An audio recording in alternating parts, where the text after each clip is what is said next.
ID in the D in the town all day. ID in the D in the SEA. ID in the D in the town all day. ID in the D in the SEA. Hello and welcome to episode 502 of the fabulous Peltoncast, sponsored by our friends at Pagliacci Pizza. I'm your co-host, Kevin Pelton.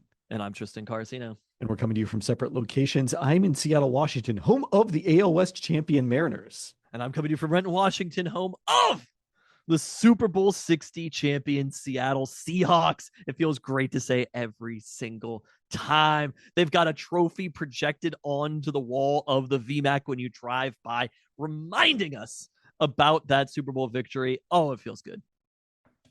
That's not going to get old for a while. Yeah, I have not driven down 405 past the Seahawks facility in a long time, but it'd be fun to see that. So hope everybody got a chance to listen to our best of the first 500 episodes pod, which came out after episode 501 because it took me a while to edit that one, but it is out there now. It is spectacular, and more on that one. It is spectacular. Wow. After the pod. I don't know if it's spectacular. It is a spectacular. Fabulous at the very least. Oh, yeah. Well, let's get into it. Light toast this week.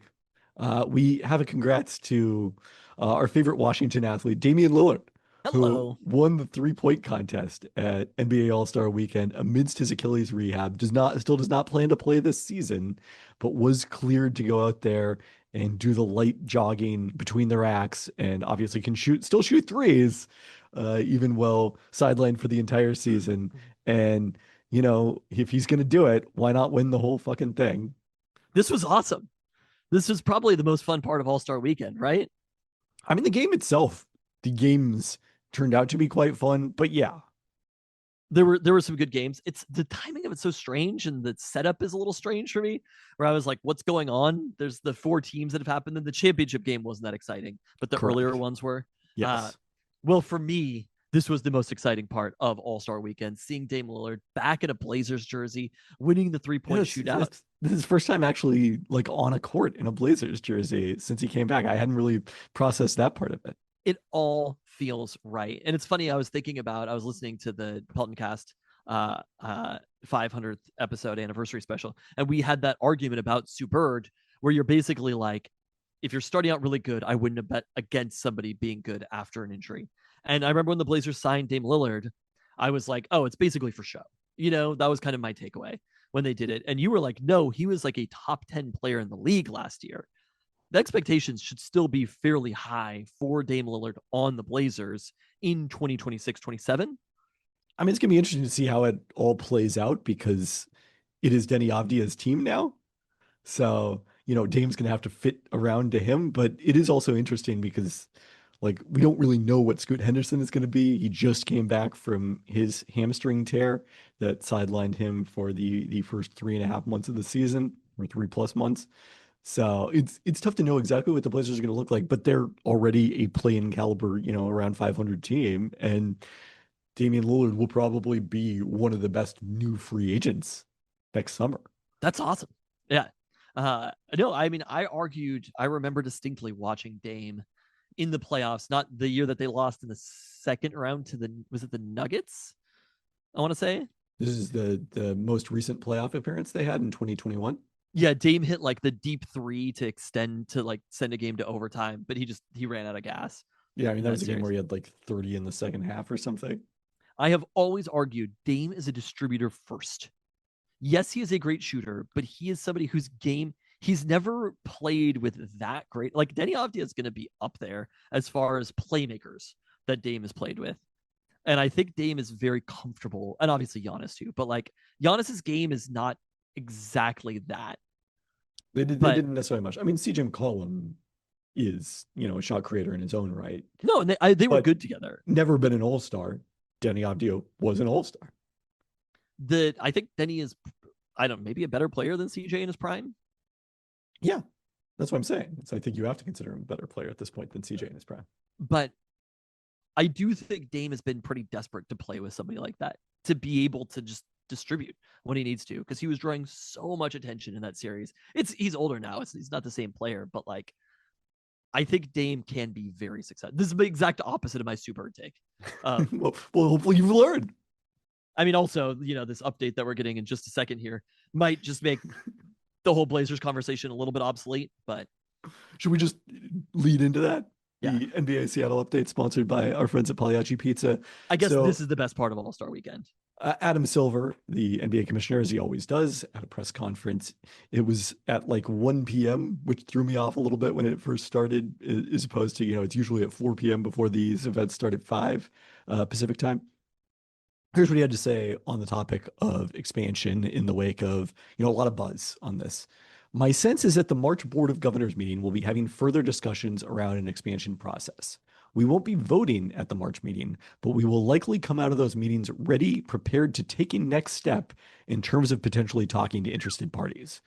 No, it doesn't have to be a 2-team expansion. Frankly, it doesn't have to be any number of teams. I think the logical next move would be to say, all right, we've had these discussions internally. We've made decisions about cities to focus on. And he did refer to Seattle and Las Vegas, obviously, again, previously in this answer, and what the opportunity is. And now we've got to go out into the marketplace. I think that's probably the most important step to find out who is potentially interested in owning a franchise in particular cities. What's the value of that franchise? There's some work to do in terms of potential conference realignment. That's the next step there. I mean, even the fact that they're considering conference realignment is that he's getting to the place of that's a logistics question. It's a very granular question. So I guess, it's kind of obvious what this means, but tell me what this means overall. I mean, we talked last week, even though we got to it very late in the pod. So if it was after the pod. It was not even, I wouldn't even consider it as in the pod. It was post pod talk. Yes. The vibes lately, there had been sort of some unconfirmed reports about the likelihood of expansion. But the vibes just were very pro in a way that if you go back to last July when I was there and wrote about Adam Silver's comments at his annual press conference after the Board of Governors meetings in Las Vegas, at that point it was hitting the brakes on expansion very much so. And now we are back to we are pushing the gas on expansion. We are going to discuss it in March. Shams Charania reported that there is going to be a presentation to the owners in terms of, kind of the financial elements of expansion. And to say that we're potentially talking to interested parties, that's a step we've not gotten to at any point in this process.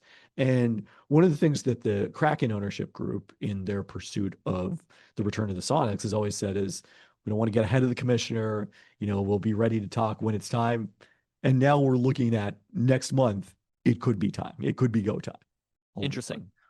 How much do you think we'll know after that March meeting? Do you think we'll know more? Will that push this further? Yeah, I think so. Because again, there's not going to be a vote, but if there's an authorization to go out and talk to people, it's hard for me to remember a scenario where they've gone out and talked to potential owners about expansion and then been like, no, we're good. We're not going to we just didn't find any owners. I mean, yeah, it's usually a matter of which owners, not whether they're owners at all. Pretty aware of who the possible owners are, and I wouldn't be shocked if there had been some sort of preliminary conversations at this point. Obviously, there have. We don't know about any specific interested parties in the city of Seattle besides the Kraken ownership group. I have to imagine there will be other bidders that step up at some point because, even if it's not someone necessarily with ties to Seattle, just owning a basketball team in Seattle is likely a profitable venture, and you come in with amazing approval right away if you bring the Sonics back to Seattle. It's hard to come up with a scenario where you are a more popular owner than that one, because even when you bring a team back to, we were talking earlier about the Ravens going to Baltimore. Yes, Art Modell was very popular in Baltimore. He was equally, if not more, reviled in Cleveland certainly you could talk about NBA ownership moves, team moves. But in this case, is an expansion situation to a previous city after this long a period of time. It's pretty unprecedented in sports history in terms of the universal approval for it. Yeah, no, I think that's completely true. I guess what are the next steps after we know in March they're going to meet? They're going to have this presentation.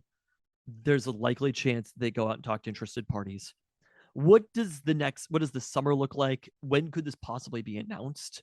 What would you expect? Let's say maybe like realistic timeline. And then what year does the team start if they do end up finding an owner, figuring out conference realignment, all of those bits? What is the year? It's tough to say how quickly to move after that. I mean, the Board of Governors meetings are sort of the mechanism by which these things move forward. There is again one at Summer League in July, and then there's one in September prior to the start of the season in New York.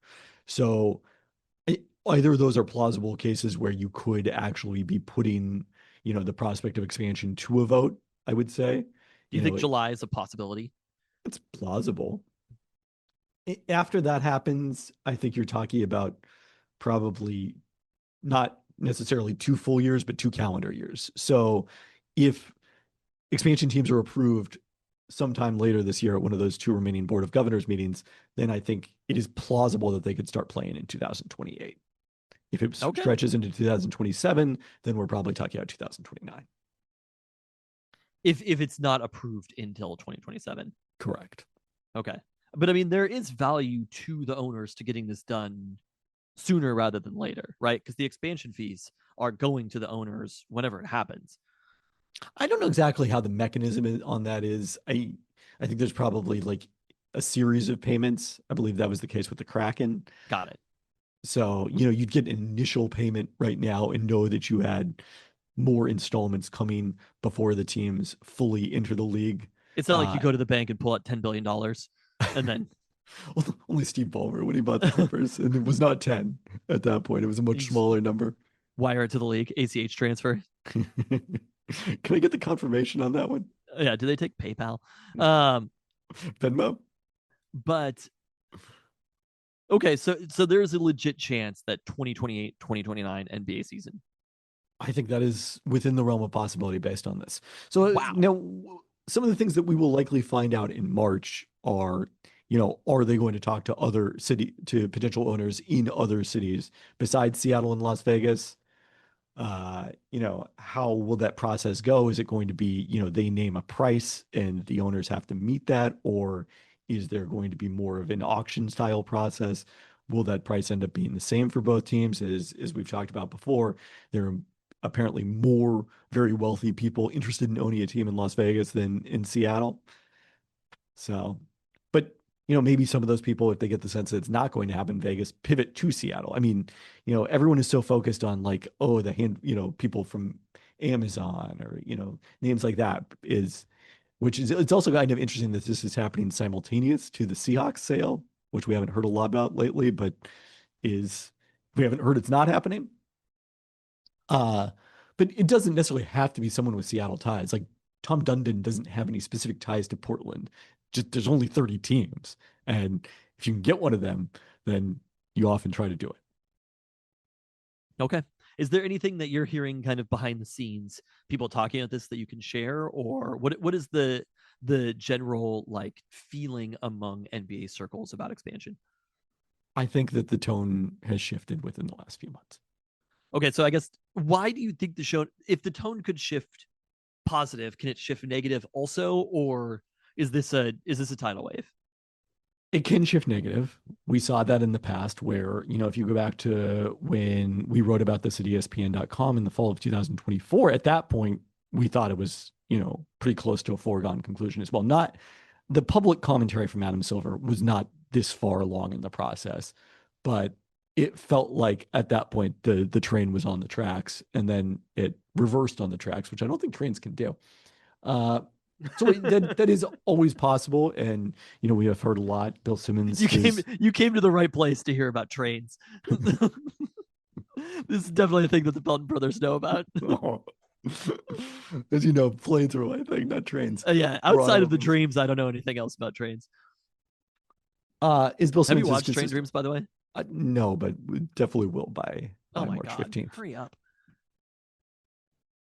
Is Bill Simmons is reported on, there does seem to be this coalition led by James Dolan that believes that the league is better off relocating a team rather than expanding, taking a team from someone that pays it receives money in terms of the revenue sharing to one that would pay into it. But one of the things Silver said in this press conference is that in relation to that question is that relocation is not on the table at the current time. Okay. So there you go. Well, I think we're feeling good. I think we are feeling good. If you had boldly predicted, it is no longer a bold prediction to predict the return of the Sonics. I think we already banned that bold prediction. We did a while back. Well, you know what was a bold prediction? What's that? Me liking cauliflower kraut. Oh, hello. Last Did you week's- have it? Of course. I was gonna give it a try, and it was kind of sweet, so it was delicious. The burger, the $T$ burger, uh, a highlight, I think, of Seattle Burger Month for me. We got a couple Really? more to go, but I really enjoyed it.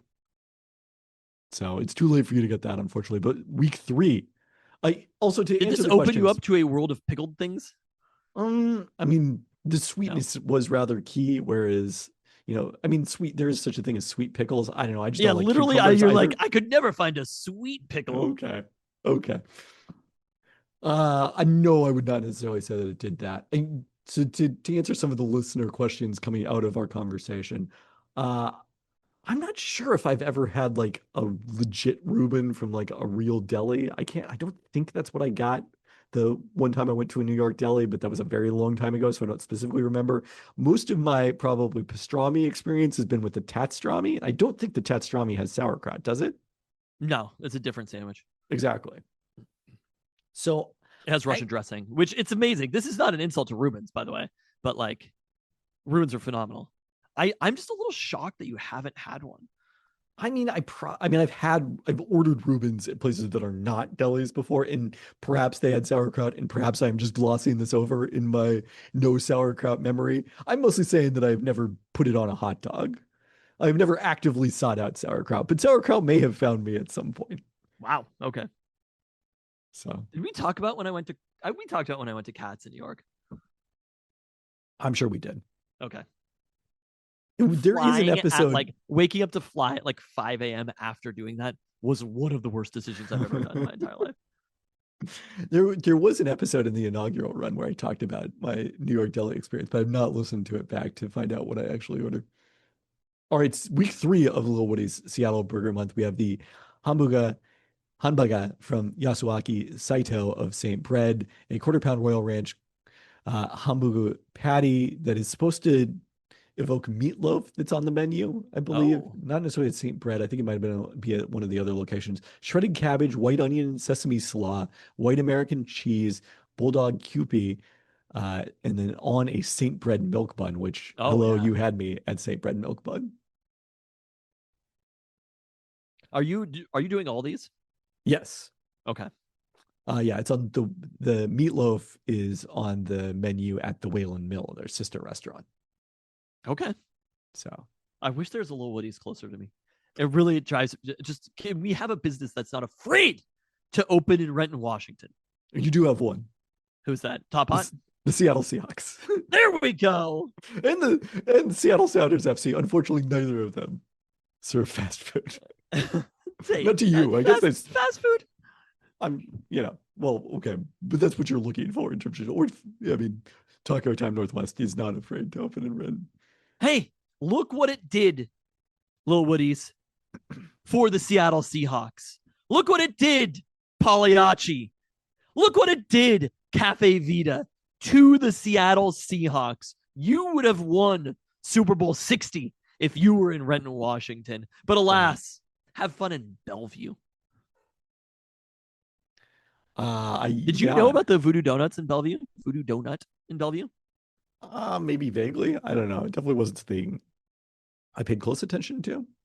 We were driving by yesterday, and it's literally, I was going to Peltoncast sponsor, Pagliacci, phenomenal, as always.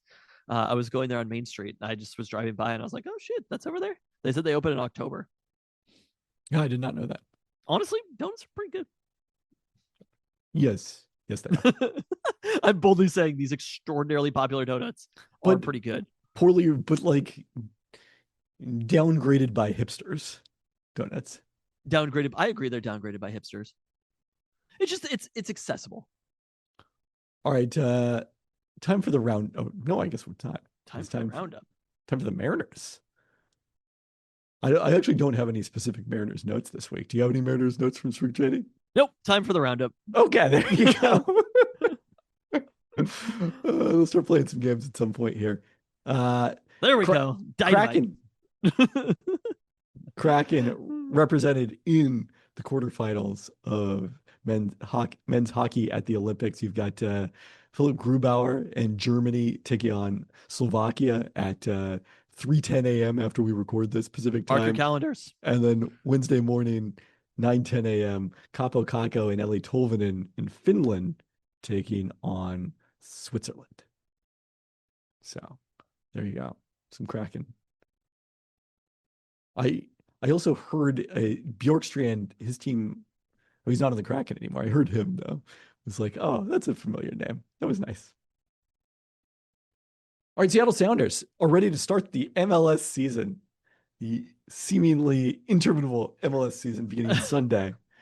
They beat Louisville City SC in their final tune-up last Sunday at Long Acres, getting 2 goals from Asaze De Rosario in the final 10 minutes. De Rosario finished with 5 preseason goals, including a pair of braces, taking advantage of extra play time with forward Denny Masovsky battling a back injury that limited him to 1 half on Sunday. Teams traded goals in the first half with Albert Rushnak opening the scoring for the Sounders before Louisville equalized via own goal. Finally, in the roster, the Sounders transferred left back Reed Baker Whiting to Nashville for $800K general allocation money plus a 20% sell-on fee. Before that, the Sounders had the 4th highest percentage of returning minutes per American Soccer Analysis. This takes a little bit out of it, but Baker Whiting obviously did not project as a starter with a depth piece for the Sounders. So an opportunity for him to play a little bit more perhaps in Nashville, and the Sounders get some more salary flexibility to add to the roster, presumably mid-season. As we look ahead to the season, MLSsoccer.com's predictions for the West have the Sounders 4th behind LAFC, the Vancouver Whitecaps, the defending West champions, and then San Diego FC, which came on the scene hot last year. So still very much in the mix in the West, bringing back a similar group as last season. Brian Schmetzer did confirm that Andrew Thomas is going to start the opener in goal, very much expected. Stefan Fry, unfortunately, had to be away from the team for part of their preseason training after the unexpected death of his mother. But even before that, I think we had a sense that it was kind of Andrew Thomas's time to supplant Stefan Fry, even though Schmetzer has been very clear that the team has 2 number 1 goalkeepers and, respecting Stefan Fry and his contributions that way. The Sounders opened things up on Sunday against a Colorado Rapids team picked 14th in the West after finishing 11th in 2025. So this should be a good opportunity to pick up full points on national TV. They play at 6:15 p.m. Sunday on FS1. And that's the beginning of the season? That is. Okay. It's here. And they're only home match for a while because after that, they're going to have the stretch where the new grass field will be laid down at Lumen Field ahead of the World Cup this summer. So the Sounders will play their CONCACAF Champions Cup match on March 18th in Spokane at One Spokane Stadium, and then aren't scheduled to play in Seattle again until April 12th. So if you want to go see the Sounders, do it now, or you're not going to be able to do it for nearly 2 months. All right, UW basketball, starting with the women, who got a rivalry win, 51-43 Sunday against Oregon.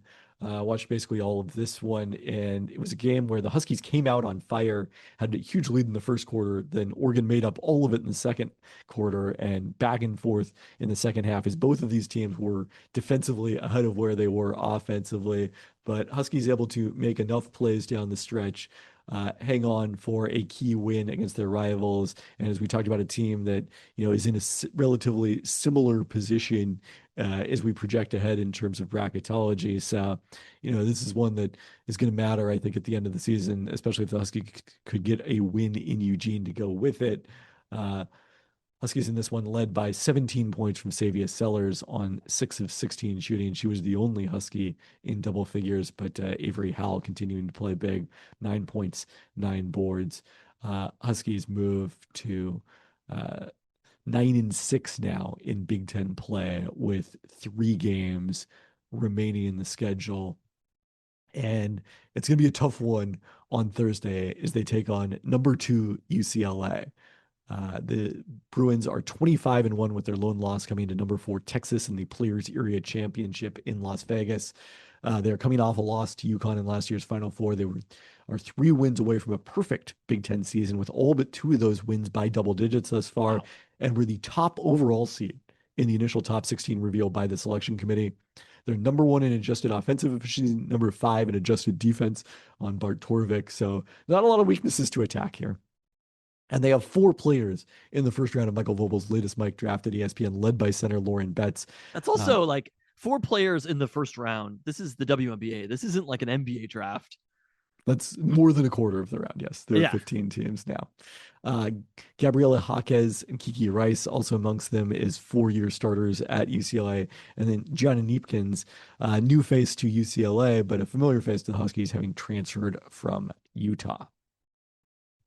Then Sunday, it's senior day for 4-year starters Ella Dean and Hannah Steins, as well as transfer Yulia Grabovskaya, and reserves Tegan Brown and Shayla Gillimer as the Huskies host Nebraska, which is 5-10 in Big Ten play, but still ranked 30th on Bart Torvik. So a tricky matchup. The Cornhuskers nearly top 10 in offense, but 353rd in the nation in opponent 2-point percentage. So this is a situation where Huskies need to make hay in the paint. Between Savia Sellers getting to the basket off the dribble and Bryn McGoy and Yulia Grabovskaya having some success offensively against smaller defenders in the paint. That's going to be the recipe for success for the Huskies, who are still a 7 seed in the latest bracketology on ESPN.com. Okay. Well, men's basketball. I guess we talked after the Penn State game. So it's the only game we've talked since we've recorded was Saturday. They did bounce back for a 69-57 win against Minnesota, snapping a 3-game losing streak after a slow start where they trailed 19-8, but 19-18, I believe that was, but blew the game open with a run to end the first half and start the second, and led by as many as 20 points before the Gophers finished on an 8-0 run to make the final score more respectable. Did you watch this game at all? Absolutely not. You're out. You're fully I'm a out. self-respecting person. Thank you. No, I literally had no idea it was even happening. I got the push notification, and I was just like, sure. It's better to win than to lose. That's my take. Anna Steinbach beat up on a shorthanded Minnesota front line with just one player taller than 6'7", finishing with 26 points on 12 of 17 shooting, plus 9 boards and 3 steals. Some news. I was late to this, but JJ Mandequit is out for the year after undergoing surgery to repair an apparent hairline fracture in his foot. And then Jasir Rensher, another freshman, also underwent a season-ending heart procedure after experiencing an accelerated heartbeat multiple times this season. So, obviously hope that works out for both of them, but particularly for Rensher, that's never want to mess around with that. Huskies get a week between games, and then we'll head to the East Coast for games against the 2 lowest-ranked Big Ten foes in the Ken Palm rankings. Maryland's 3-11 in Big Ten play under first-year coach Buzz Williams. That coming after a shocking upset of Iowa and your guy Bennett Sturts last Wednesday. It was their only win over a top 80 team in Ken Palm all season. The Terps have the worst offense in Big Ten play and the second worst defense. So this is one the Huskies, again, better get. One of my favorite parts about listening to the 500 episodes was there's a moment where we're talking about Coach Sark taking the USC job. And I'm like, we had heard that it was between Steve Sarkisian and Vanderbilt coach James Franklin. Yes. And you were like, well, there's no way they'd choose James Franklin. It's really funny to think about that when Buzz Williams is one where it's just like, man, Buzz Williams was like the coach for a long time. Buzz Williams, he's bounced around a weird amount for a coach. He has been reasonably successful all of the places he's gone. I think, it was just one of those situations where, much like Danny Sprinkle's first year at UW, probably didn't get a chance to put together the roster he really wanted. Although it does include Seattle native Isaiah Watts, who is playing 45% of minutes, 48%. That's Donald Watts' son, right? Yes. Did we not recruit him? I'm sure I've complained about this already. I believe we did not recruit him. He was at Washington State his first 2 years. Okay. I said this last week about how if UW had recruited Cooper Kupp, he would be our favorite athlete of all time. If you had recruited Cooper Kupp? Yeah, if Cooper Cup Oh, had been I a see what you're Husky saying. and just won the freaking Super Bowl with the Seahawks, I mean, like, we already know what it looks like to have a Husky win the Super Bowl as a but wide I'm receiver. Will cut you, in his case, touch you a touchdown in the Super Bowl. that is true. But it would feel a little like, do you know how much we would love Cooper Cup? For a second, when you said that, my head thought Cooper Flagg, and I was like, wow, you think the Huskies should have recruited Cooper Flagg? You think it was that was the problem? You think they didn't go? Yes, that's probably a fair point. Isaiah Watts had a really terrific, a really solid freshman season and promising sophomore season. Hasn't necessarily played as couldn't much. find I've looked at the roster. There are spots. They probably you know could what I have mean? found a spot for Isaiah Watts. Yes, like that should be like the lowest hanging fruit, basically, is going and getting children of former star players who you just know are going to be fan favorites immediately. If it doesn't work out, it doesn't work out. When people being like, when there's various Hewards or whatever that get recruited, it's like, we should sign every Heward. You know what I mean? just in case. Because it's not like he's going to start just because of that, right? It didn't hurt us when Sam Heward wasn't good at UW. But if Sam Heward was good somewhere else, that would be terrible. So we should be offering every child of former stars at the school. Fun fact, when Marquette lost to UW in the round of 64 in the 2010 NCAA tournament as a 6th seed, it was the only time that Buzz Williams made the NCAA tournament there, and they did not win a game. So they went 5 of his 6 seasons. Then he went to Virginia Tech. They made the NCAA tournament his last 3 years there. And then Texas A&M, they made the NCAA tournament his last 3 years there. So why does he keep very strange career? Jobs?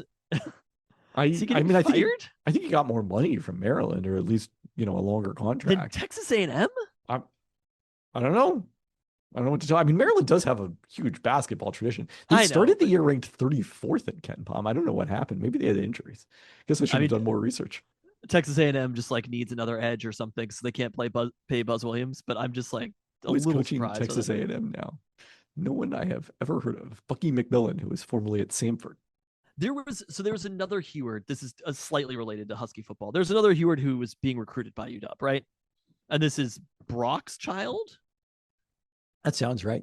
Or had maybe been offered. And people were like, oh, well, it sure worked out with the last Hewards. What about Nick Montana? And I'm just like, are you mad about the Michael Penix season or the Damon Williams season? Like, what about this bothers you right now? Just that you had expectations and then those expectations weren't met? Because you can't be complaining about the quarterback play at the University of Washington for any of these years. And well, the key is that none of them are named Jake. If they would have named these, I mean, that's a joke that's kind of been lost over time with the Peltoncast, with Michael Penix Jr.'s success and Devon Williams Jr.'s success. Maybe now you just need juniors. Yeah, juniors should have named Brock Jr. Yeah, we could call him Brock Jr. But I'm just, you understand what I'm saying? If Brock Heward Jr. or whatever this person, I know that's not his name, but that's now his name. Titus is his name. Titus. Is it spelled stupidly?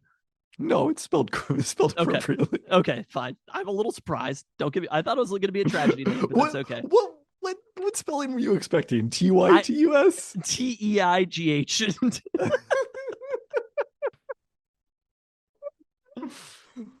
Look, you set your standards low.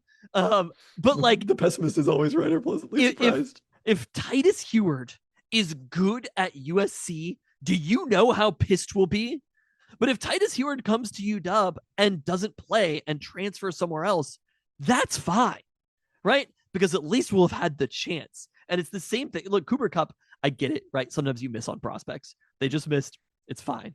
But Isaiah Watts playing minutes for Maryland indicates to me that he probably could be playing. I've seen some of the players who are playing for UW. Yeah. He could be playing minutes at UW. Isaiah Watts deserves to be there in front of the dog pack, all 15 of them. Is that many were there against Iowa? It filled in eventually, but I like that Minnesota game, which apparently was at home. I was looking at the crowd and I was like, they must have been just whatever that number is, it is deeply exaggerated. I was listening to the announced attendance. Flau'jae Johnson was on with third Pelton brother Sue Bird, and not third Pelton brother, sadly, Megan Rapinoe, on their podcast not to promote another podcast on ours. But, Oh yeah, competitor. A lot of people are deciding between the old Peltoncast and the Super and Megan and a Rapinoe touch pod. more. Anyways, she was talking about how, there was a fundraiser that was based on the number of students that attended, and that it had raised, it was $1 per student, and it raised $1,000 because they have 1,000 people in their student section at LSU women's games. It's like, wow, must be nice. Yeah, we could raise $65. Anyways, back to UW men's basketball. Then on, Understand my point though, right? Like that should be I do understand your number point. Yes. one. What are you doing, Danny Sprinkle? I mean, Sean Kemp Jr. played here. Yeah, no, and Although, it was we loved it, didn't we? You know who we missed out on? At GP2. Yeah. Well, he didn't play. He didn't play at UW. Is that who you're talking about? Yeah, I'm saying we missed out on it. Yeah, but he went to Gary Payton, and I mean Sean Kemp also. I see. Yes, your point is that Gary Payton did go to the legacy school. Yes. Yes, Gary Okay. Payton II did the right thing. Oregon State did the right thing by Gary Payton II. Yes. Anyway, Huskies also play Tuesday at Rutgers, which is also 3-11 Big Ten play after beating Maryland in their most recent matchup. But a dismal non-conference season has them as the lowest ranked team in the Big Ten on Ken Palm, including a home loss to number 287 Central Connecticut. They're shooting a Big Ten We low. lost to Seattle U. Who are we talking over here? No, you like Seattle U is a legit team. Like that was not a good loss, but I think Seattle U might be higher ranked than Penn State. Then UW. Oh God. Yeah, No, we lost to Penn State. No, UW is ranked shockingly high as always. I mean, yeah. I like that it makes me mad that UW is ranked high. Seattle is 2 spots behind. Seattle U is 2 spots behind Penn State, and that was on the road. Oh God. Yeah, they're only 5-9 in their first trip through the West Coast Conference. It's a little disappointing. That was on the road. Although it makes sense.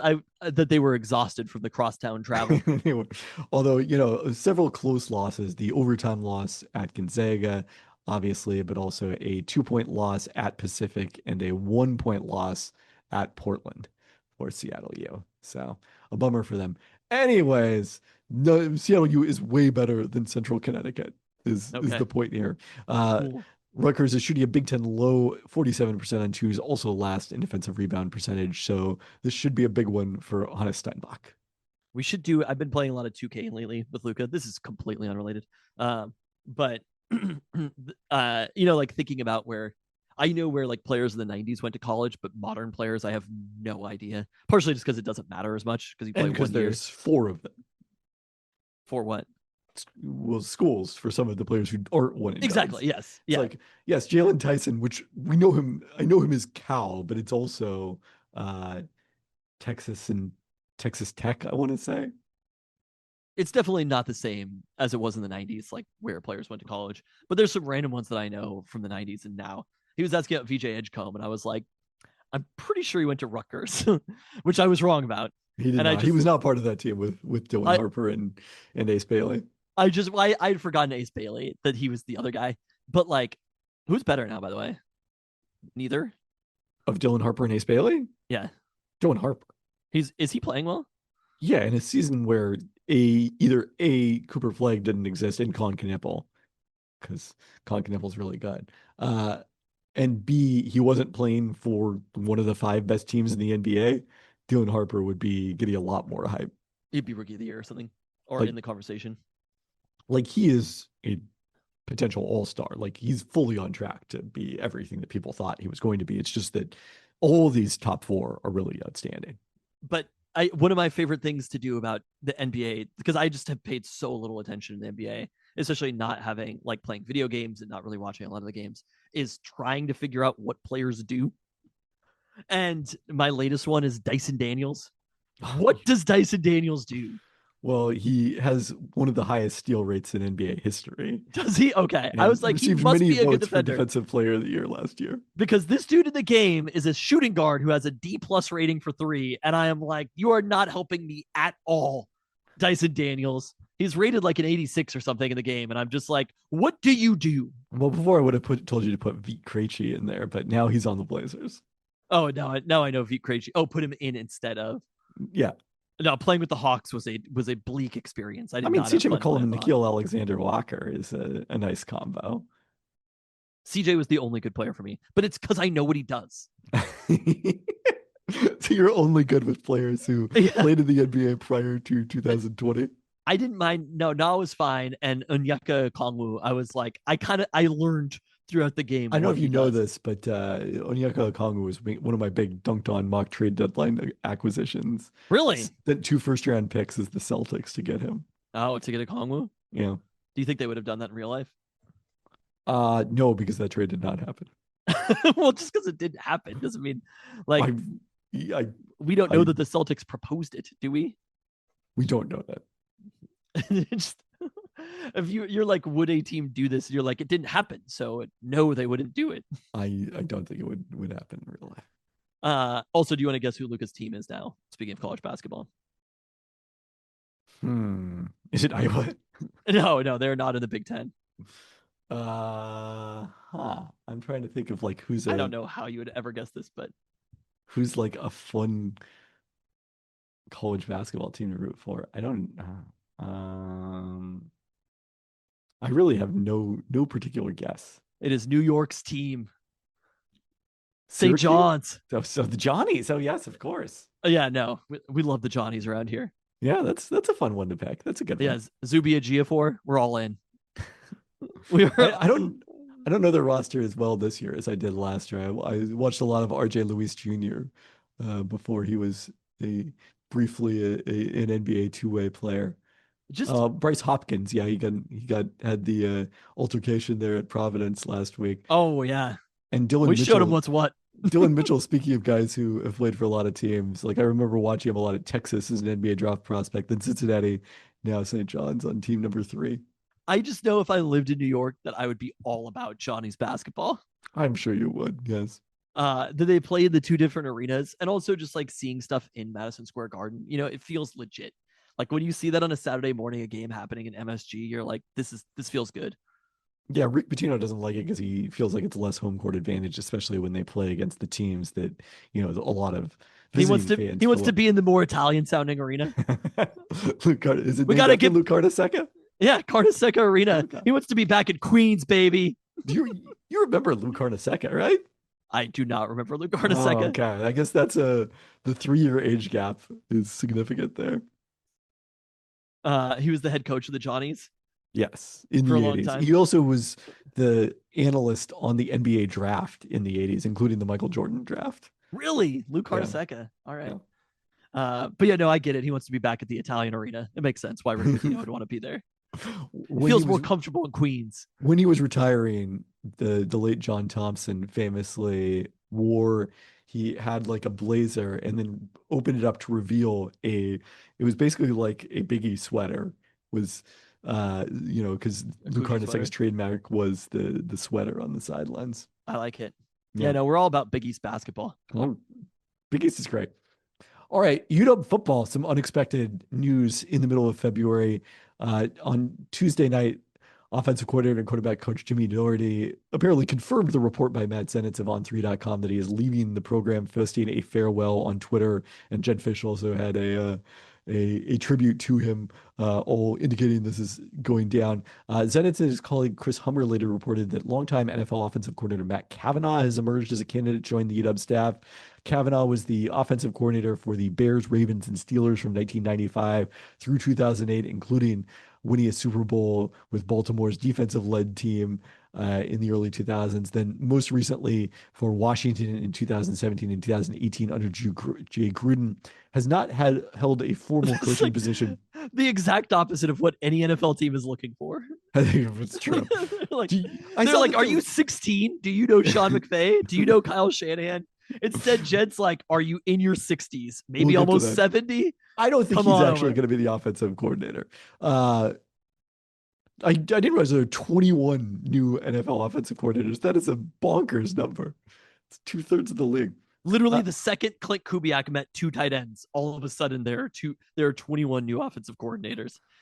Most recently, Kavanaugh was a senior offensive assistant for the Jets in 2021. So this would, given his age, he's 69 and I'm experience. sure it's like people are whatever this tweet is probably exaggerating the role, and it's more of like an advisory role, I would guess. I think that's the case. And so some of the reporting from the local writers, Christian Capel and And Andy Yamashita has sort of indicated that wide receiver coach Kevin Cummings is the logical person to get promoted to offensive coordinator here, given his experience, given the success of the Husky wide receivers, and given the potential for him to be, lured away with an offensive coordinator title. So what the other thing that this seems to be, the timing is very strange, but ESPN's Adam Rittenberg reported that JP Lossman will be promoted to Hello. quarterback coach after spending last season as assistant quarterback coach. You were surprised to learn this, even though we talked about it extensively on the podcast last year. There's so many people. I will talk about this in the Seahawks section where it's like, we'll be devastated if we lose some name. And I'm just like, y'all, the amount that we can care about any of these coaches. Like, we've moved past, in the 90s, we cared about like coaches.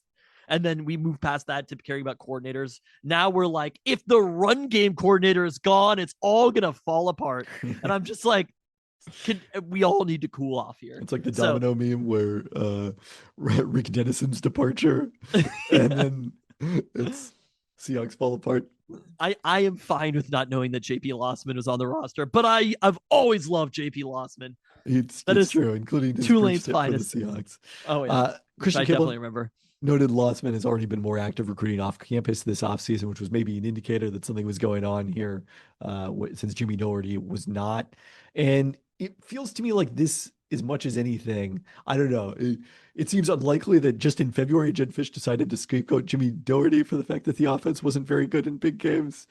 Maybe it's I can take it as him agreeing with my takes, but it feels to me like this is mostly a vote of confidence in JP Lossman in his future as a coach.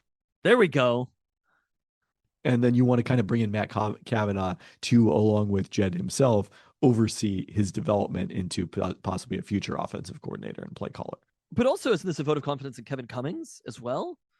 I think so. Yeah. If he does get that job. I mean, the offensive coordinator title is a little less meaningful, obviously, at a school where the head coach is the play caller. I don't know if you're aware of what just happened on Renton, Washington, but they made a tight ends coach the offensive coordinator under a coach like this. So like, these things do matter. And I do think it's something where but that's not my point. My point is that the offensive coordinator title, like, I don't think the offense was actually markedly different with Brennan Carroll as OC in 2023 or 2024 as opposed to Jimmy Doherty in 2025, because neither of them were calling plays. Neither of them were installing the offense. This is Jed Fish's offense. It's his vision. It's Jed Fish's offense, and it's a bunch of dudes to go out there and recruit and help have those conversations on an individual level. When Damon Williams... And obviously, position coaching is still, an important factor here. Do you know who the quarterback's coach at the University of Washington is? JP Lossman. It's Jed Fish. Yeah, but you can't do as hands-on with a position as you can. JP Lossman could go coach Keeney McMillan, but like literally Damon and Jed Fish are deeply like having these conversations with each other. And the game plan is about Jed and Damon, but I'm excited about this idea of JP Lossman having a bigger role or Kevin Cummings being involved. I think it's all fine. In fact, all fine. I think caring about it would be too much. So they are different coaches in different places. I'm sorry to Jimmy Doherty personally, but beyond that, do I think it'll have any impact on the team whatsoever? Absolutely not. Well, do you think the Seahawks hiring a new offensive coordinator will have an impact on the team as we transition over there? Actually a little skeptical about that too, but it'll have some impact, because the reality is we're talking offensive coaches. It is Jed is in charge of everything at UW. It's Jed's offense. It's Ryan Walters' defense. For the Seahawks, it's Mike Macdonald's defense, and I think Mike Macdonald is good at overseeing everything within the organization. But now it's not Clint Kubiak's offense. So I do think this will change things more than the UW mix-up. Exactly. Now it is Brian Fleury's offense as the Seahawks somewhat unexpectedly hired the 49ers tight end coach and run game coordinator as their new offensive coordinator. Spent the last 7 seasons in San Francisco, including working with Clint Kubiak there in 2023, a first-time play caller and a very interesting background. Spent much of his coaching career, including when he first got to San Francisco, on the defensive side of the ball, despite playing quarterback in college. and also spent some time is an analyst, sort of in an off-field coaching role, a bit more of an analytical role. So gonna be interesting to see how this all evolves. But someone who was certainly highly regarded in San Francisco and comes from a relatively similar offensive philosophy, having worked under Kyle Shanahan this period of time, but not exactly the same as the Kubiak one. I mean, there was this wild Wikipedia page to look at, to see him playing quarterback at Towson. After starting at Maryland. Yeah. But being a quarterback to then almost completely defense, which get in where you fit in, you know what I mean? And then moving over to offense after decades of coaching to move to the back to the offensive side of the ball. I think it was a little surprising. I mean, we talked about, like, again, on the 500 episodes, we talked about Kalen DeBoer and just how quickly Kalen DeBoer went from offensive coordinator at Fresno State to head coach at Alabama. Like, for Brian Fleury to go from defensive quality control coach for the 49ers to Seahawks offensive coordinator is a little bit of a strange journey along the way. And I think the piece about Mike Macdonald and I think this is what he didn't like about Ryan Grubb, seemingly, that Mike Macdonald deeply wants to know why things work. He wants to understand all of the different pieces, because that's kind of what football is, right? Like, it's different. It's players that you utilize in different places. Players have to go make plays and they can exceed things. But ideally for the coaches, you have a process and an understanding of why you're doing everything. And hearing that weekly, Mike Macdonald was sitting down and talking with Clint Kubiak and pressing him on why he was doing what he was doing, the plays he was calling, why he was calling those plays. I'm like, yeah, like, think about this, and I'm guessing that Brian Fleury, knowing that background that Mike Macdonald has, really came into this interview with a deep understanding of how and why you run different plays in offense. So that is just my gut based upon knowing about Mike Macdonald and also probably knowing about Kyle Shanahan, because to have a coach who's coming from the tree of the team that you just kicked their ass and it is kind of fascinating and specifically like shut down their offense. That Mike Macdonald had those conversations and had the faith in Brian Fleury that they went outside of the organization to hire an offensive coordinator, which did mean a little bit of a mix up within like the deep offensive coaching staff. But it was a decision. I don't really like using the term mix up here. Mix up. Shake up. Yes, let's go with that. Yeah, I mean, you do see a fair bit of this, not necessarily at this stage of people's career or for that extended period of time. I mean, Raheem Morris is like the go-to example where, he coached offense for a period of time after, having an extensive defensive background. But, you do see coaches. Mix and shake can be considered synonyms in certain contexts, particularly when referring to blending ingredients. Well, I guess they are blending ingredients in this case, but I would say mix up has a very specific connotation of confusion, and I don't think that's necessarily what's happening here. Sure. So, it's an interesting hire. We don't know a lot about Brian Fleury. We'll learn more about him, I think, in this role where he's meeting the media on a regular basis and talking about these things. I think one of my takeaways is I think the run game coordinator background was important to Clint Kubiak, to Mike Macdonald, because I do think one of the differences we saw between, Ryan Grubb's offense and Clint Kubiak's offense is as successful as Kubiak's offense was in creating opportunities for Sam Darnold to pass, especially throwing in, obvious run situations. Like, everything is built out of the run. And I do think that's something Mike Macdonald sort of philosophically believes in. Yeah, no, I agree. Yeah, it was funny. People took away from it where it's like going to be a monster year for AJ Barter. And I was like, it'll probably be the same. Right. It would be interesting to study that if there is actually any effect. I'll add that to the list of things that when I write about football instead of basketball, we'll someday do. So yeah, as you said, Clint Kubiak is bringing multiple Seahawks coaches with him. Andrew Janocko, after not getting the Seahawks OC job, did get that promotion to Raiders offensive coordinator, which is why he was able to take it. And then also run game coordinator and senior offensive advisor Rick Dennison reportedly headed to Las Vegas with Clint Kubiak. We have not heard anything more about Justin Outen after the Seahawks blocked him reportedly from interviewing with the Raiders. Blocked. And see, was that the No, social media graphic? I don't know. I was explaining the out with mononucleosis thing to Kayleen. I was just like, she was like, was this recent? Did this just happen? Oh no. Oh no, so many years I ago. was like, there's so much more that you need to know about this graphic. How to talk to your family about the Sam Darnold mononucleosis graphic. That's my quarterback.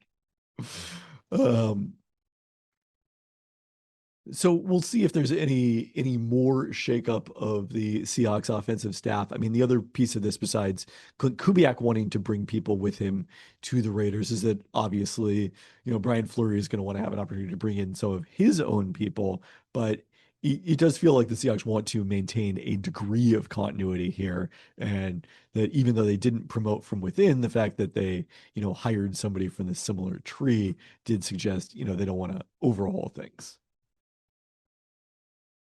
Yeah, I thought it was a little fascinating. I mean, I there's almost no other way It's to look definitely at it, I suppose. I mean, Jake Peets is the other person we heard about in terms of the passing game coordinator as a possible in-house candidate. And then offensive line coach John Benton, who I do think We're just like multiplying, it's like cell multiplication or something, where we're just like going to granularly down break all of these jobs into multiple different pieces until we could care about everything. We're just like, I don't know what's past pass game coordinator, but like we're going to start caring about like multiple versions of like deep. It'll be like pass game coordinator, and it's like inside run coordinator, outside run coordinator, deep passing game coordinator, short passing game coordinator, play action passing game coordinator. Speaking of remembering some guys, did you know that Keller Christ is part of the Seahawks coaching staff? There we go. It's like the NBA where you just look at the bench and you're like, they don't even have tickets to sell in the arena left because there are so many assistant coaches on these teams. And I'm just like, I'm sure there's value because everybody does it. But at some point, maybe there's not. The arc of the sporting universe is long, but it bends towards more staff. More staff. Just you want as many as perspectives as possible just into players' minds. You just want like 10 to 15 people talking to them and telling them different things always. I don't know that that's exactly how it's working. They have it in 2K. They have the two rows of coaches in the game where I'm just like accurately nailed it that there's not just one row of coaches. There's a bunch of guys behind them too.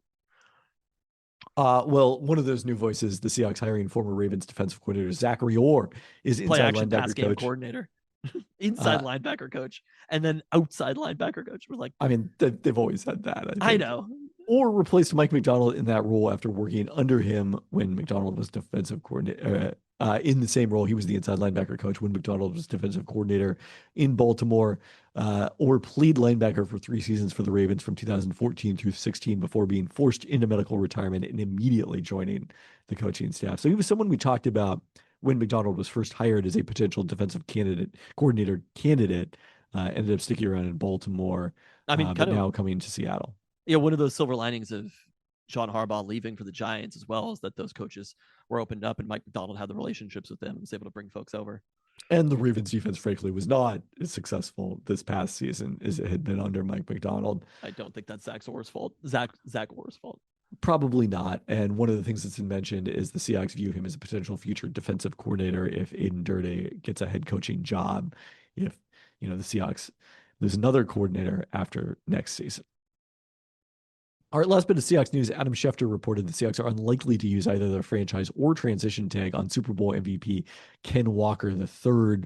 Over the cap projects the franchise tag for running backs is worth $14.5 million with the transition tag at $11.7 million. Schefter further said that the Seahawks are unlikely to use a franchise tag, period, which would also include Rick Woolen, who is tweeting through it. It's $21.4 million to franchise a cornerback and $18 million for the transition tag at that position. Do you have a hotter take on this one? A hotter take? No, I do not have a hotter take. What take should I have? The Peltoncast post Super Bowl is troublingly muted. We won the Super Bowl. I don't care. What the hell do I care? I think Ken Walker is. I think Ken Walker is probably a pretty good running back. Like I think he legitimately improved last year in ways that made him a good running back. what that number means to the cap, though, is it 14.5 million? Obviously not. And the Seahawks do have other monies to commit longer term. Yeah, in addition to the Super Bowl tax, which I don't know if I buy that is a phrase necessarily, but somebody said it to Adam Schefter and he tweeted it. He liked what he heard. You know what I mean? I think somebody within the Seahawks used that. No, that's what I mean. Phrase. Yes. Yeah. One of the things he specifically highlighted was the possibility of extending Jackson Smith and Jigba. This is something that we've talked about. I think I had a bold prediction about this even, that even though the Seahawks typically do not extend players until they are in the final year of their contract, I guess they will treat him as being in the final year of his contract ahead of this, the 5th-year option, and just sort of seek to get that out of the picture, as much as they did with Charles Cross, although obviously it was later in his 4th season when they did that. If the Seahawks, I mean, I wouldn't love them drafting a running back, and Charbonnet's injuries are still a question. Do I want them to commit that much money to Ken Walker? Probably not. And if the number ends up being too high, then it was great having you. Thanks for the Super Bowl, Ken Walker. I still think he'll probably end up back on the team. I would be very surprised if he perhaps do percentage chances of returning at some point here. I would be very surprised if he wasn't, but I just it doesn't change my perspective of how, if it's a drafted running back, if it's an undrafted running back, if they draft somebody in the 3rd to 5th round, I will think that they're going to win the same amount of games next year. The Peltoncast. What does it really matter? On that note, thanks for listening. Thanks. Did you have fun putting together the 500 episode spectacular? I had fun putting together the parts where you were wrong. I had less fun putting together the parts where I was wrong. What are the parts where you were wrong? Do you have any specific ones? I mean, I did grade the Russell Wilson trade a C- or a D+. I think that turned out. The thing about trade grades is not that you're necessarily you don't get to grade it years past. You're grading the process at the time. I agree, but the Russell Wilson trade worked out better for the Seahawks than almost anybody could have possibly imagined. Well, without question. And I do think went from, I said on that podcast it was the worst trade in NFL history, which obviously is an exaggeration. And now there's a legit argument that it is the best trade in NFL history. I think what you're missing is there's a legit argument. It is the worst trade in NFL history by definition. On the other side, you're just thinking of the wrong side of it. Yes, it just flipped. The Broncos managing to get back to the AFC and host the AFC Championship game 3 seasons after the trade does seem to argue against that, I suppose I would say. They did flip it rather quickly. We'll see. But the core of a Super Bowl team was built because of that trade. I thought the Sounders take where I ruled them out for the season, I thought it was one of the years where they went 2 or 1 MLS Cup. Sadly, it was not one of those, even though it was still spectacularly ill-fated as a take. Just fun to give a take like that. Oh, yeah. I was looking back on it and I was like, you were obviously wrong, but it's just fun to be at the 4th of July and be frustrated and be they're done. Yeah. It definitely is. And, people think about the takes culture and they assume people are just doing it cynically, to try to, infuriate the audience or for the sake of, page views or clicks and listens and that sort of thing. And they forget that it can be a craft in and of it. It can be a passion in and of itself. Or just sometimes you get frustrated and you say something that's a little bit more extreme. Jimmer said in the Discord that this puts to the lie to the claim that I'm not emotional. And I want to again reiterate, I have never said that I am not emotional. I am extremely emotional. And just guard those emotions carefully. Computer says he's not emotional. Or computer says he is emotional. Trust the computer. Look, the AI told me it is sentient, so it must be sentient. Has to be sentient. I have 15 minutes left listening to it. I will say I listened with glee the whole time, except for my main takeaways were we were a lot better at podcasting after we came back from the hiatus. Weird. Just how much better it sounds, considering that we didn't podcast for 2.5 years or whatever. Huh. How much We better just we didn't talk to each other for 2.5 years. the intro of the second, this, because you had both the intros in there. The Yes. first one, I'm like, oh my god, I cannot listen to this. The second one, I was like, all right, that's fine. Like, and then the varying degrees of audio quality once we go mostly to Zoom are pretty fascinating.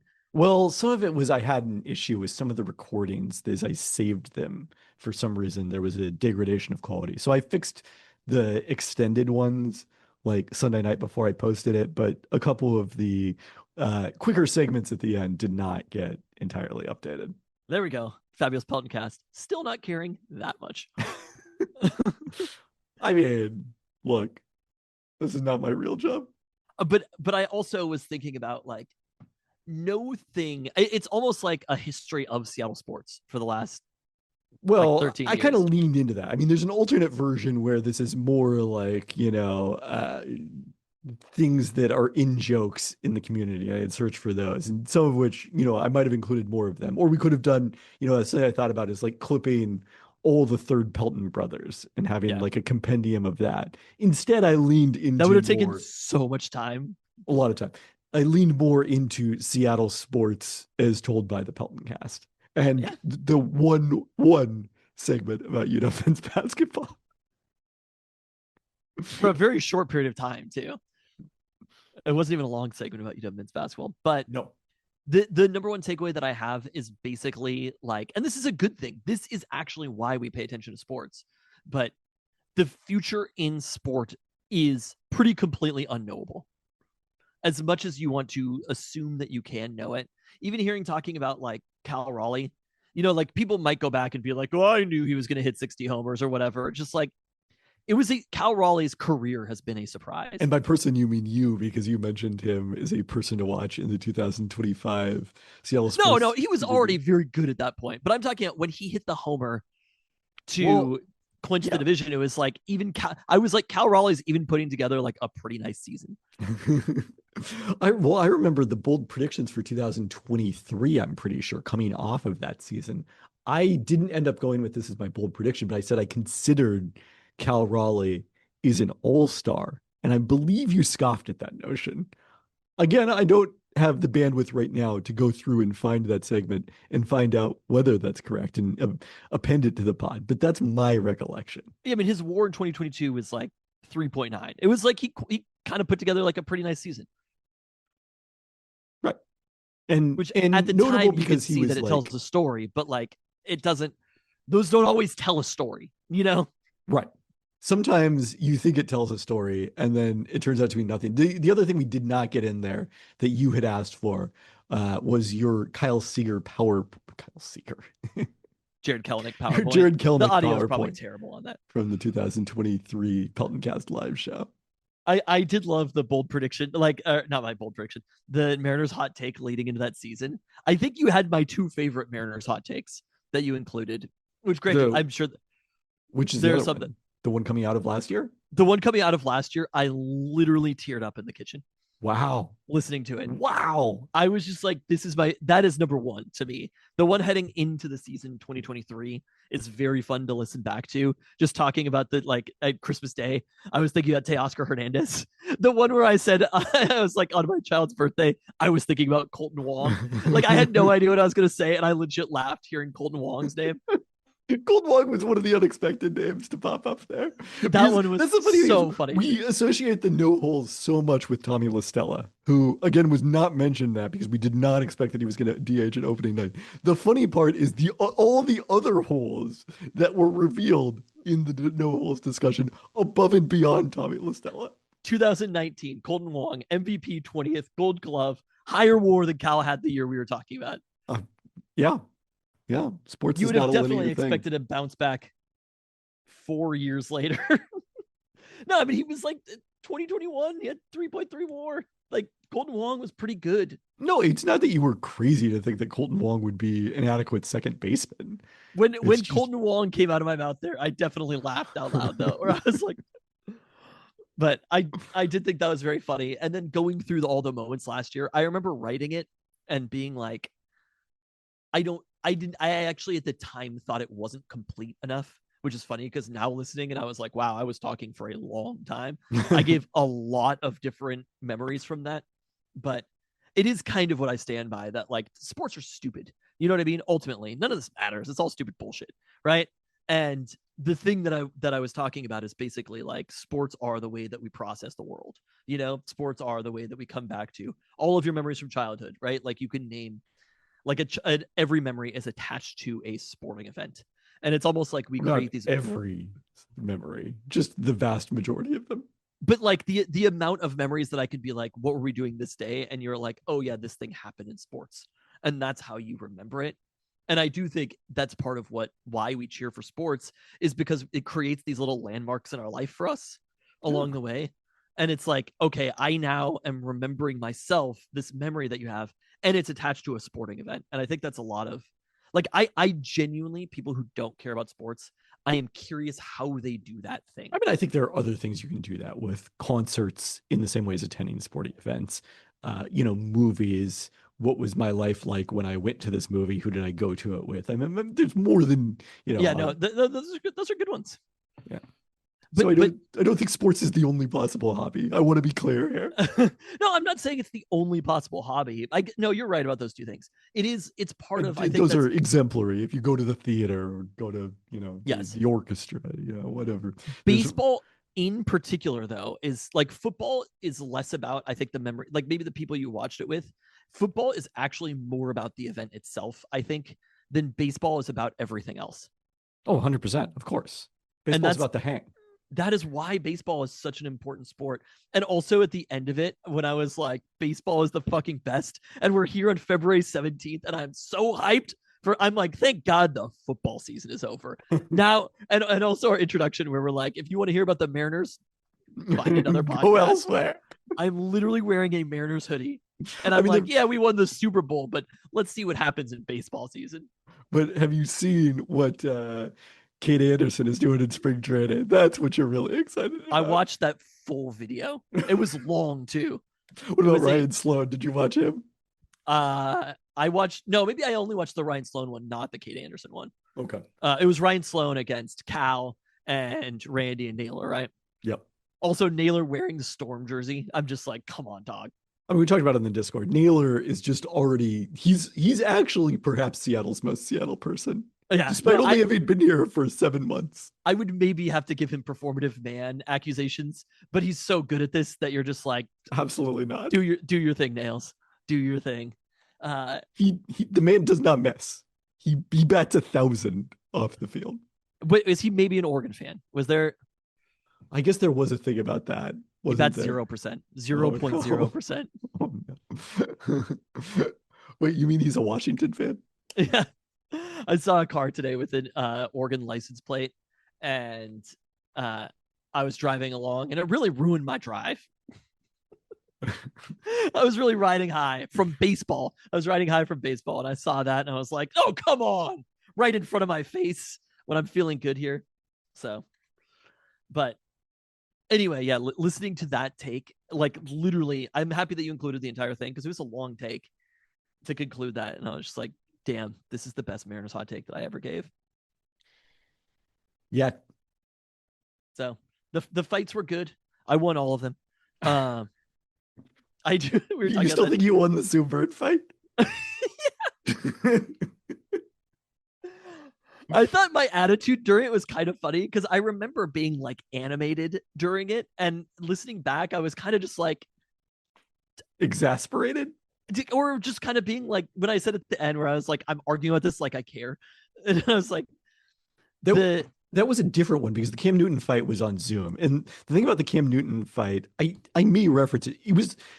I had not entirely remembered it, but that pod was over 2 hours. Like we were an hour and a half deep because we had remembered whatever year by the time we started talking about whatever year Cam Newton. And I was partially just like exhausted was part of the being furious about it and tired of you going back in circles about it. The Sue Bird fight was different because that was like in person in your dining room. Well, I feel like we had some other fights That in was- the kitchen too. I guess that must have been your new house because 2019 you certainly were in. the Yeah, current no, that's house, definitely but my house. for some reason I associate it with the dining room table at your old house.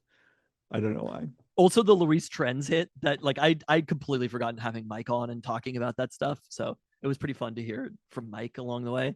Yeah. And I remember because we watched the Luis Trends game together and then podcasted right after. It was a pretty high bar for Third Pelton Brothers to make the 500th show. Tough beat for Ben Baldwin. Tough beat for Mike Sean. Tough beat for Mina. Tough beat for Sue Bird. Yeah, Sue Bird didn't make the cut. Bill Bardwell. So, I- but none of them went to a restaurant trying to get ramen and ordered sushi. Sushi. So, I listening to it again, I laughed out loud again. never gets old.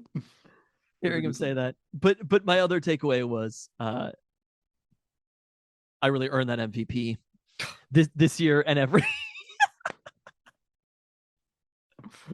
I love how bothered you are by that.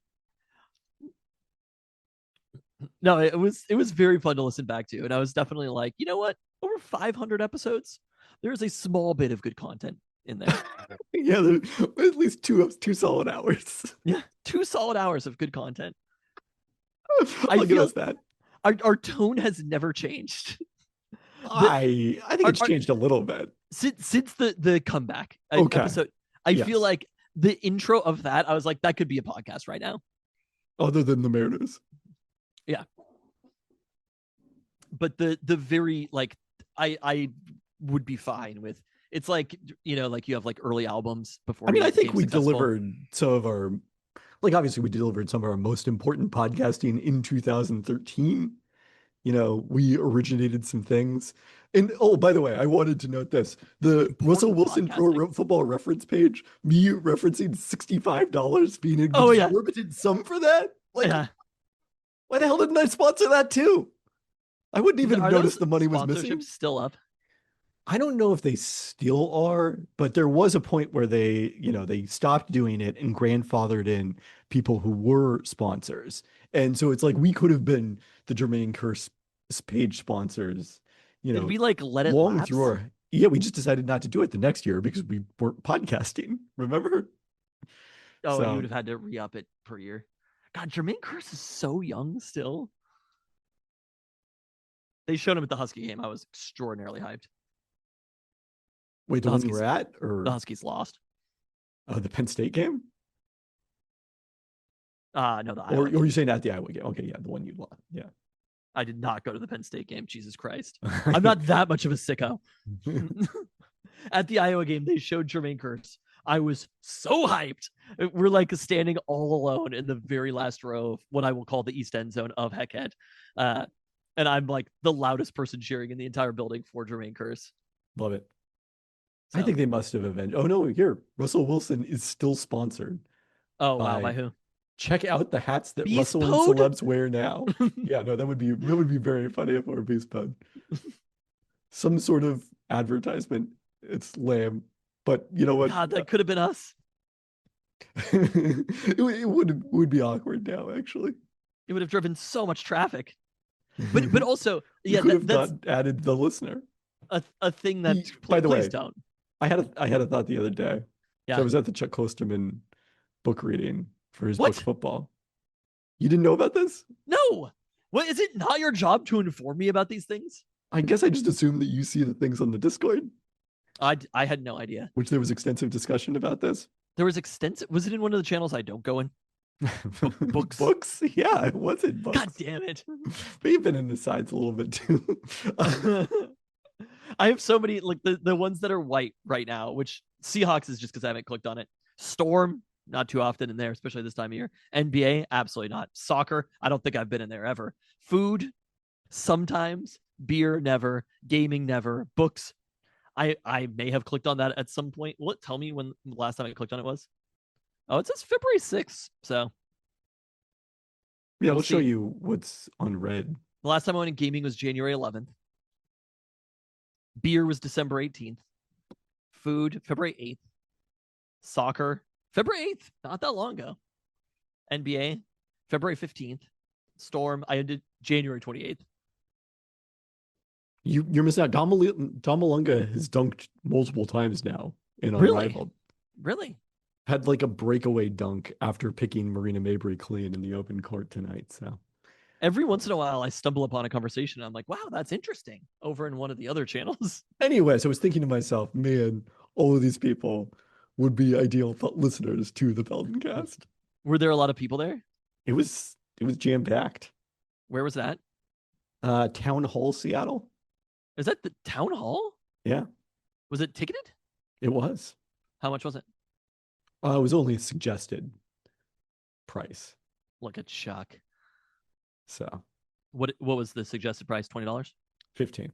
15? It was easily like I was trying to think. Did you pay it or did you pay more? I paid the suggested price.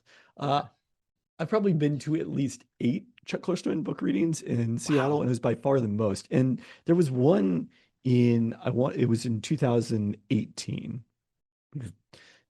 As you just said, I tie it to a sporting event. The Raptors were playing the Cavs in the second round of the playoffs, in which they got swept before they traded for Kawhi Leonard. And there was like maybe 24 people at that one.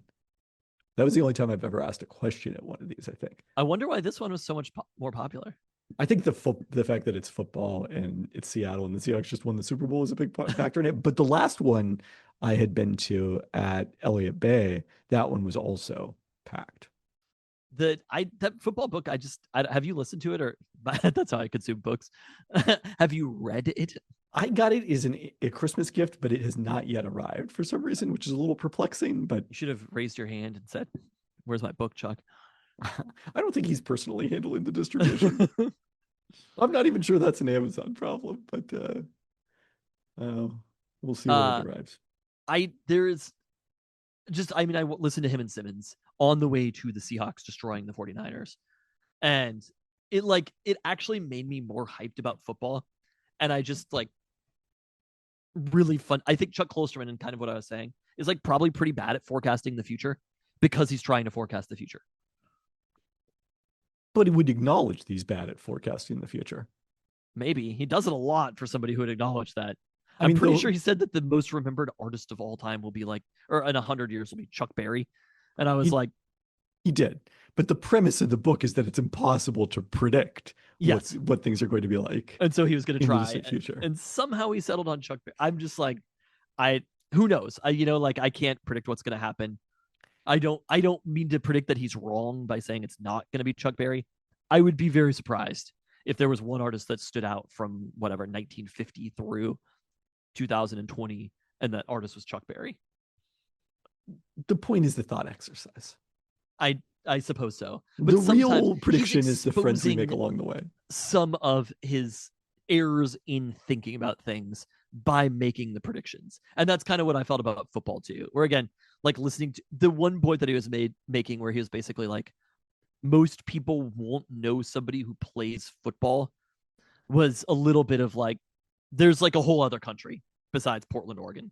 There's Portland, Oregon, and that is a part of the country, confidently. I have been there. But then there's the rest of the country. And I do think that the rest of the country is quite different than Portland, Oregon. Well, I do think if football becomes a more regional sport, that would qualify for his prediction. I am not predicting that football is going to become a more regional sport. But I think football's doing good. I think so too. I don't know. We'll see. Comparing it to horse racing is a little bit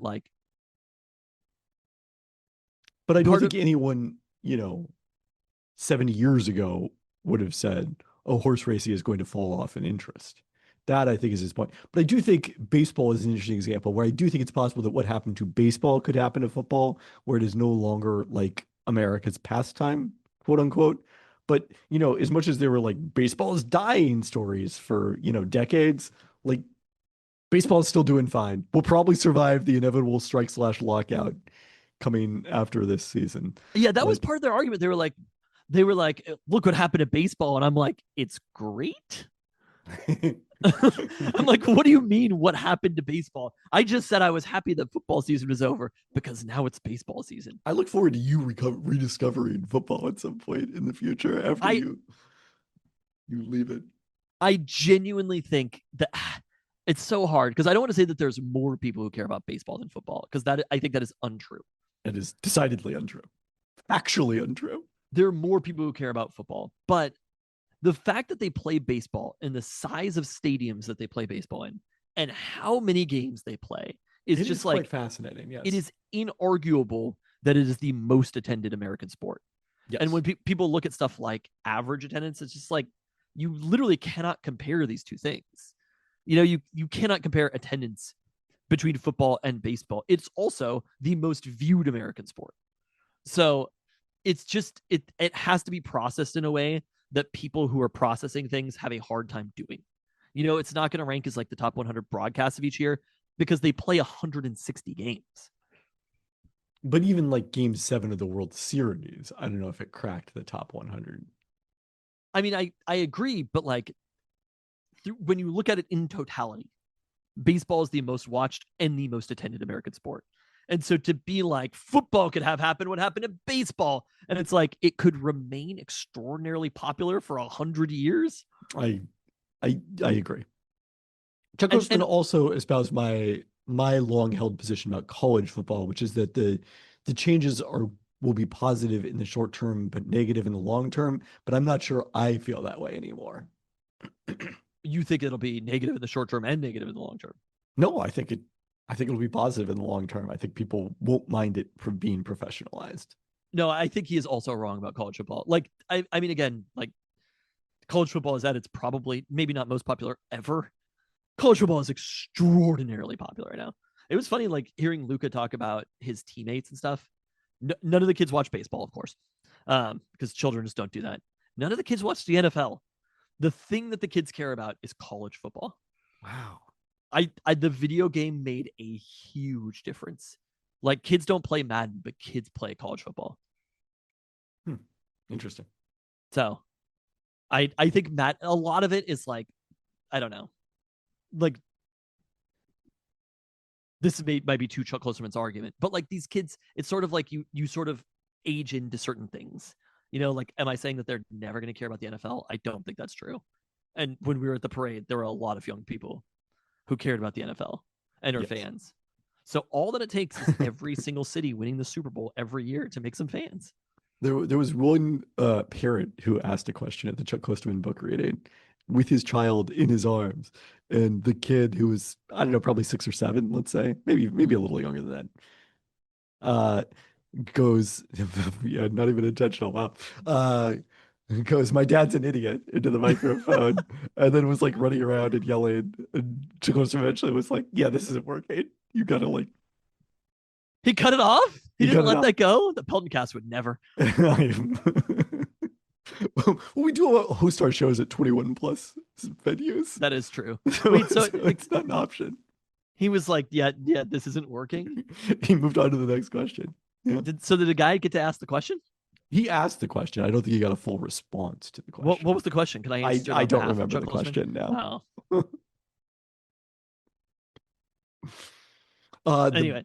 Also, the best answer was he was asked about the adaptation of Downtown Owl into a motion picture, and he was like, I wasn't that involved with it. The people who made it are very nice people. They were very passionate about it, and this is being live streamed. Okay. It's just like maybe there are some books that shouldn't be made into motion pictures. I don't know. I would watch it if I knew how to, but I don't know how to. If you knew how to. I don't think it like ever got like any sort of real release. It played at some film festivals and such. I might have played at SIFF at one point. If I knew how to. Hulu? It's not. I mean, if it's on there, I will eat my words. It will be another thing I will regret. If it's on any streaming service, what if it's on Prime? Like, do you have to buy it for $3.99? It could be in that situation.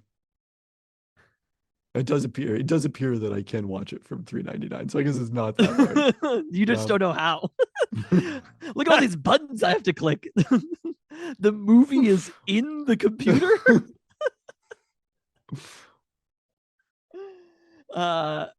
It is funny because I like genuinely enjoy listening to Bill Simmons and Chuck Klosterman have conversations, and I like do not agree with their perspective on almost anything that they talk about. And Like, that's not the point.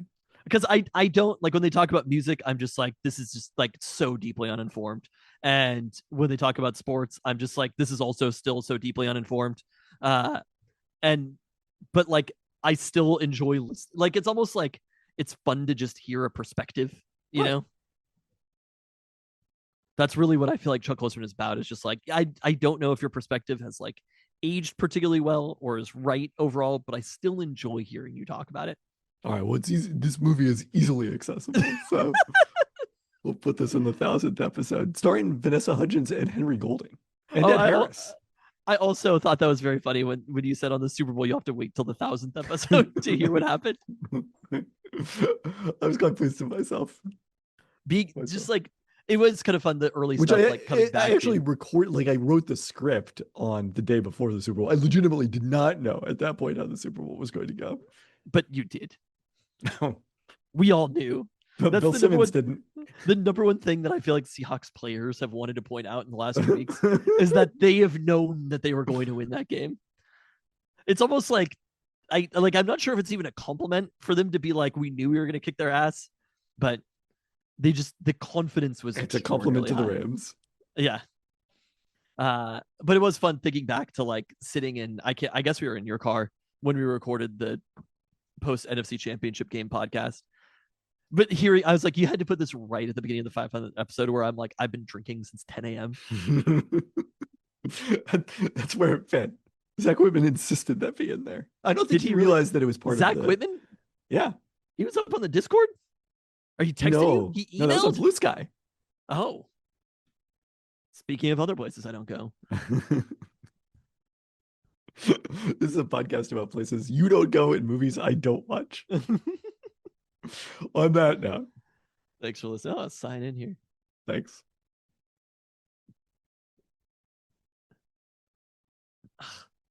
All right, that's good. I'm happy that we got to have like what's it called? Where the people like talk along with the movie. It's called Mystery Science Theater. No. You know what I mean? Like Ben Affleck famously, like the Armageddon one. Not a director's cut. You're right. It's a commentary, actor's commentary. I don't know. What do you call it? I don't know. Ben Affleck, Armageddon. Let's see, as if I could spell Armageddon. No, okay. I guess it's actually not that hard a word to spell. Just like a DVD commentary, I guess. Yeah.